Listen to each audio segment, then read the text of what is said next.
শিশুদের নোবেল খ্যাত আন্তর্জাতিক শিশু শান্তি পুরস্কার 2025-এ মনোনীত হয়েছে সাতক্ষীরার সুদীপ্ত দেবনাথ।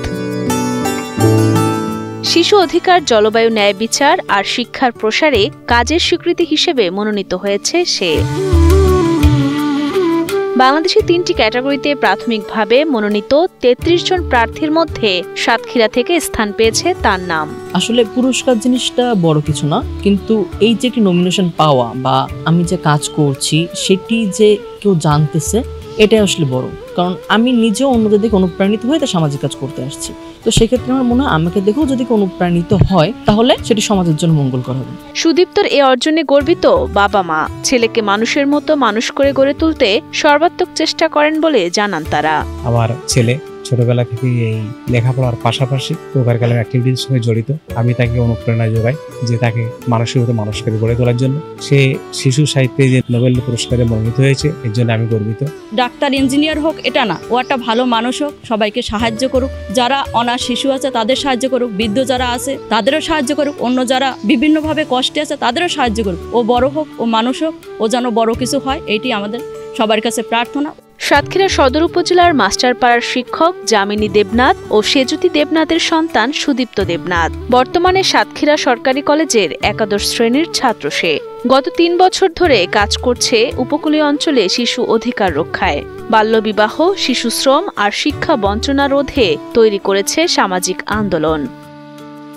শুধু মাঠ পর্যায়ে নয়, ডিজিটাল প্ল্যাটফর্মেও সক্রিয় সুদীপ্ত। ওয়েবিনার, সামাজিক যোগাযোগ মাধ্যম প্রচারণা আর ডিজিটাল ক্যাম্পেইনের মাধ্যমে হাজারো মানুষের কাছে পৌঁছে দিয়েছে শিশু অধিকারের বার্তা। আমি এই সামাজিক কাজ সহ বিতর্ক, আবৃত্তি, উপস্থাপনা, বক্তৃতা, চিত্রাঙ্কন ইত্যাদি প্রতিযোগিতা করে থাকি। গত বছর জাতীয় বিজ্ঞান এবং প্রযুক্তি মেলে উপজেলা পর্যায়ে বয়েজ স্কুলের প্রতিনিধিত্ব করে আমি বিজয়ী হয়েছিলাম। সমকালের বিতর্ক জেলা পর্যায়ে হয়েছিল, সেখানেও আমি চ্যাম্পিয়ন ছিলাম। তারপরে ওই যে জুলাই আন্দোলন যে গ্রাফিটি ছিল সেখানেও বেশ কয়েকটি গ্রাফিটি করেছি আমি শিশুদেরকে নিয়ে। এবং একই সাথে আমি এনসিটিএফ, প্রথম আলো বন্ধু সভা, স্ক্রিপ্টেস ফেয়ার, এনডিএ সব বিভিন্ন ধরনের সামাজিক সংগঠনগুলো স্থানীয় তাদের সাথে কাজ করে আসছি।